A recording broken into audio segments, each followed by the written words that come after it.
This is Linda. I hope you're having a beautiful day today. I would like to start this video with canned goods.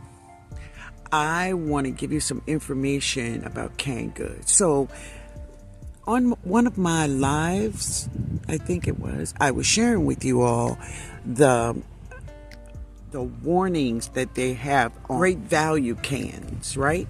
This is warnings they have on great value canned goods. And in these warnings, they were sharing with us that there is chemicals and toxins in many of these canned goods, right? So because of that, I did a lot of research, family.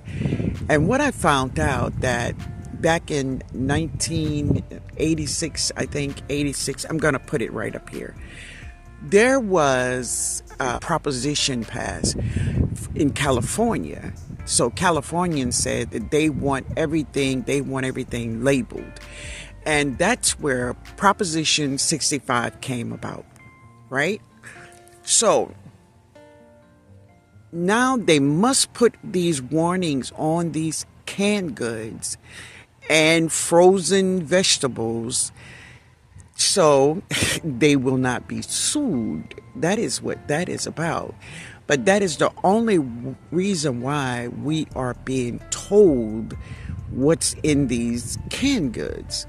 So this is what I would like for you to do. This is Proposition 65. Now you may say, well, listen, that's for California, but I live in Texas or I live in Louisiana, right? Why am I seeing it on my canned goods? And it's because everybody now, every state in the United States, all 50 states, you will find these labels on these canned goods. So it doesn't matter where you are in the United States of America, you will find these labels on your canned goods and frozen bags because of Proposition 65. Now, if you look on that can where you see that label, the warnings, you will see Prop 65, right? There it is. So Google it, read about it, learn about it, and you will know the reason they have it there.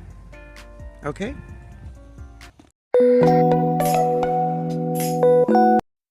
Good morning, everyone. This is Linda, and I am harvesting my onions. Yeah, I'm harvesting these onions. And as you can see, their neck is limpy, so it is time to get them up. And I'm so excited about what God has blessed me with here today. Yeah, look at that. Amen.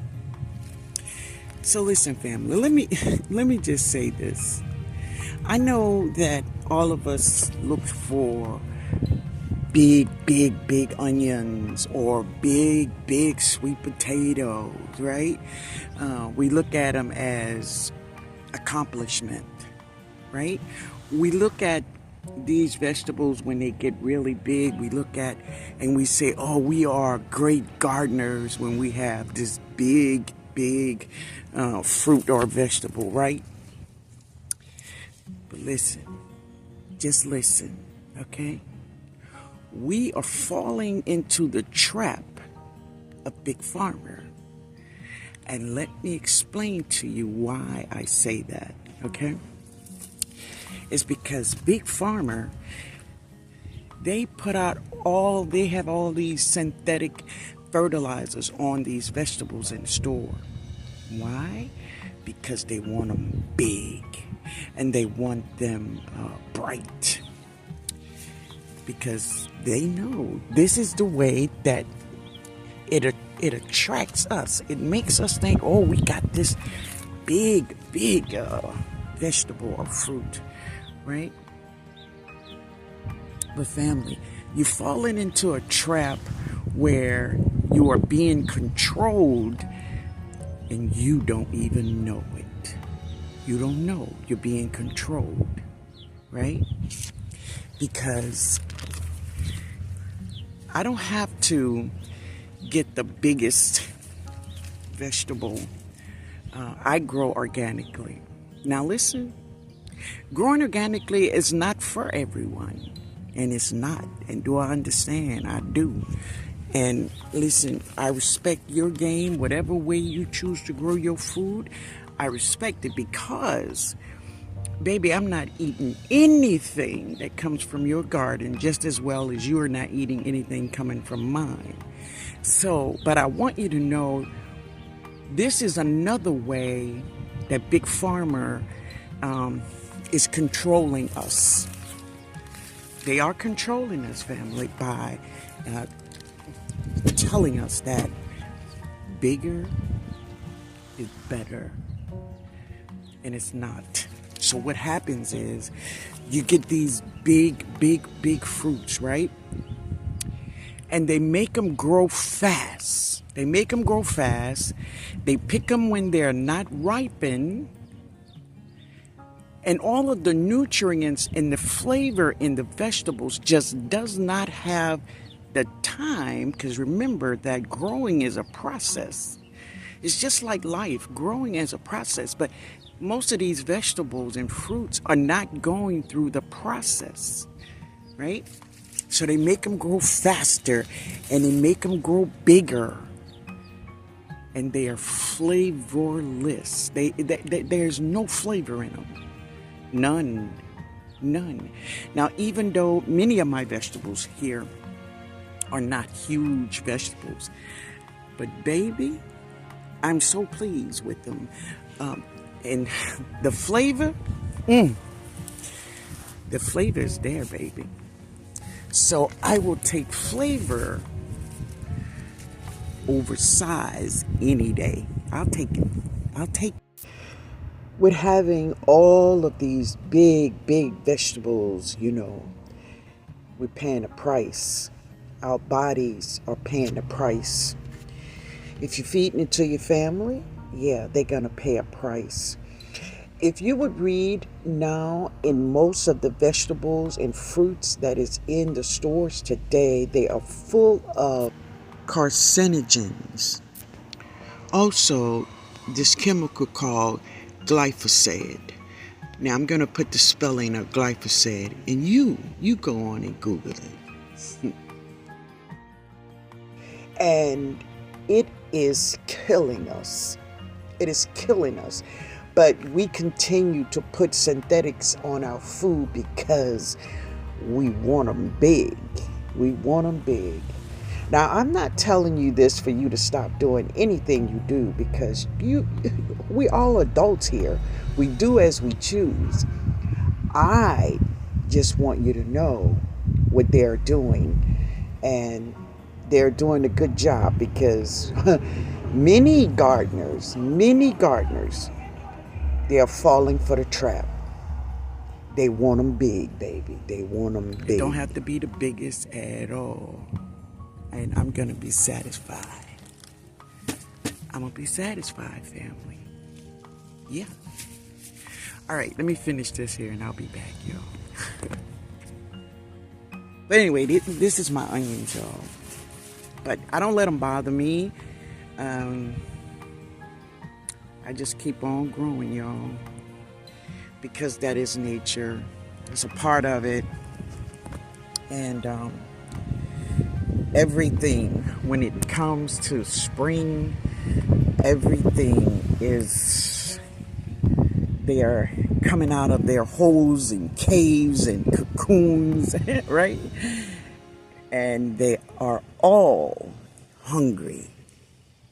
Are they hungry, baby? They are hungry. So today I'm going to change some things with my kitchen garden, because I had my kitchen garden close to the house in a shady area. And from what I was seeing, it was like they were growing, but not, they were growing really slow. So I was thinking maybe it's because of the shade. So I put them in the sun. And baby, that sun is cooking them.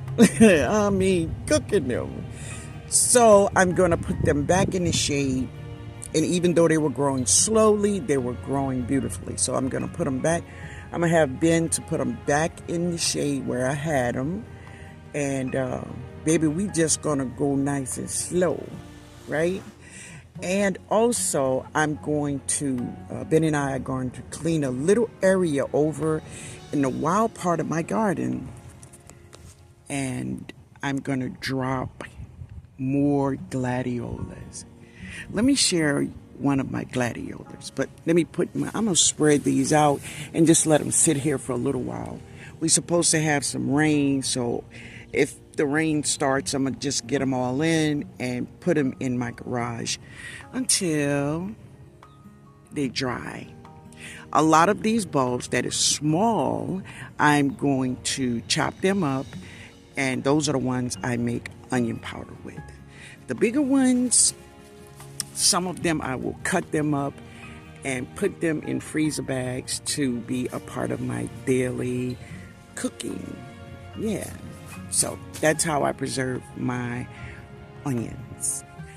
All right, let me share this with you. Hold on. So this is one of my gladiolas. Look at her. She is blooming, y'all. Isn't that gorgeous? Woo-hoo. Now she's in a container, and she's a Dollar Tree, of course, gladiola, and she has been just coming back every year. But I do have some new bulbs I'm going to plant over here. But this girl saying, I'm first. Yeah, and the bees. That's a big old carpenter bee over there. Oh, there he is. Yeah, he's in that salvia, baby. Let's see if I can get closer. Okay. But he's in there. But, of course, this is the wild part of the garden, and they all just loving it. They loving it. Yeah. Let's see. Yeah. All right, guys. So I shared with you all how you can tell if you have a big tomato variety or a small variety of tomatoes by the flowers, right? So this flower, look at that flower. That is a big flower. Yeah, that's a big variety. So you all know, I don't label, but come on through, baby. Come on through. Yeah. All right. Let me get me some of these berries. But I've seen a couple more down here. Those should stay a little while longer. Y'all, Josh been back here, y'all. Yep. That's cool, though. I love it when my grandkids come out here and just enjoy themselves. Let me put this back. Okay, so I'm gonna do some harvesting.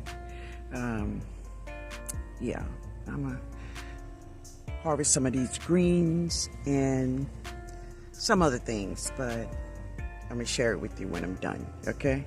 Because listen, I don't think you all gonna gain anything by watching me harvest these greens, okay?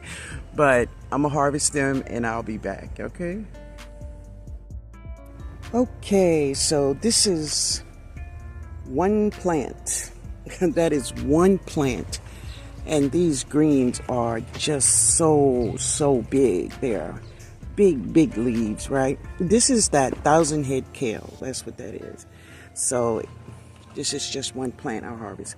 I harvest 3 cabbage, and I have 1 more left in the garden from the fall, right? So I'm going to drop some curly kale for the rest of this season, just curly kale. But all my other 1,000-head kales and all the other lacinato kale that I have, I'm going to harvest all of those leaves and I'm going to take that plant up.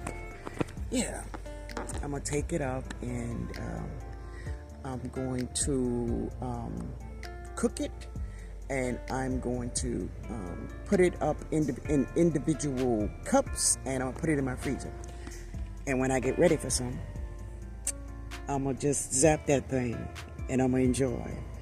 But anyway, this is my harvest for today. I also harvest, of course, this bed of onions. Now, I do have my other small Katrina brick bed full of onions, and I'm going to take her up.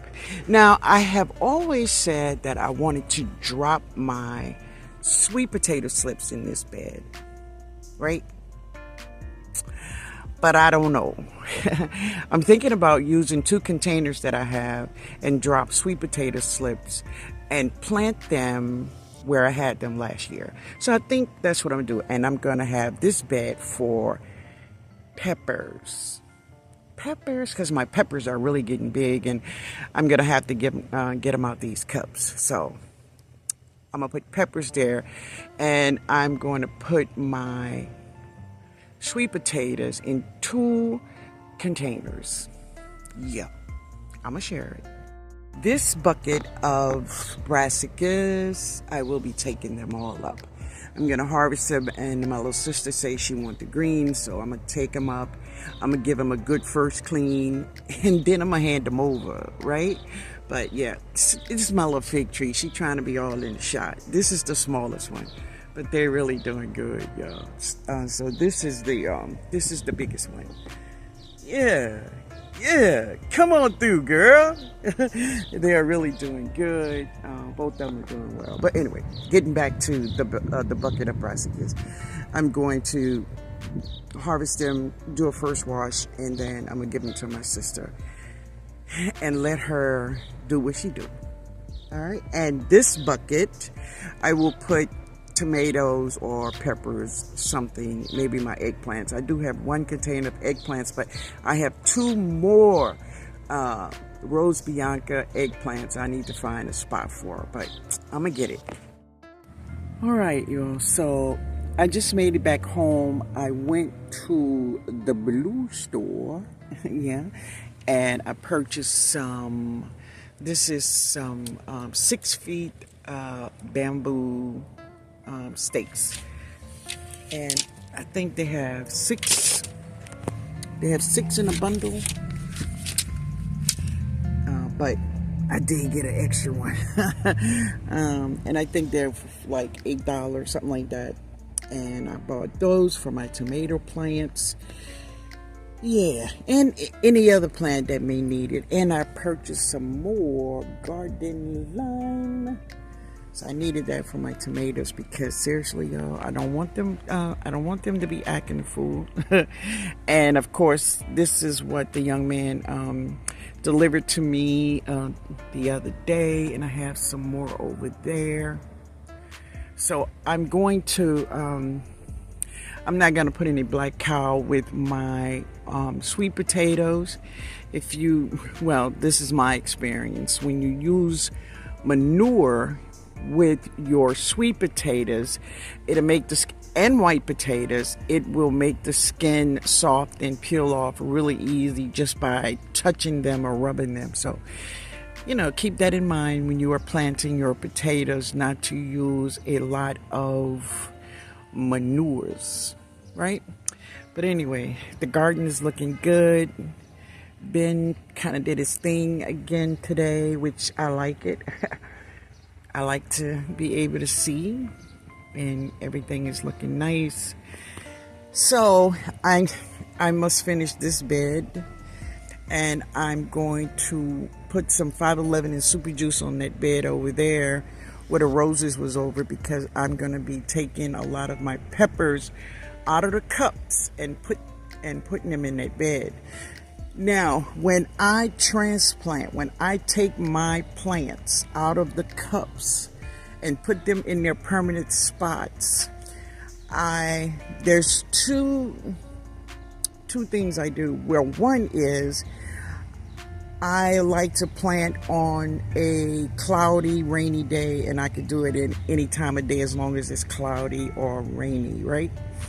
The other time I do it is late in the evening when the sun has lost her punch, And this will stop your plants from going into transplant shock. You know, like if you saw my air lay, then you seen where they was in transplant shock. But I had to take them off because the tree was not sturdy. We had to get her sturdy in the ground, so I just decided to take her off. But anyway, all is well. And there they are right there. That's them. And they are doing well. Well. All right, guys, I'm going to go inside, and when about 5, 6 o'clock, around 6, 7, I'm going to come back out, and I'm going to get my bed together over there, and I'm going to drop some of these pepper plants out of the cups and put them in the beds. Yeah. All right, guys.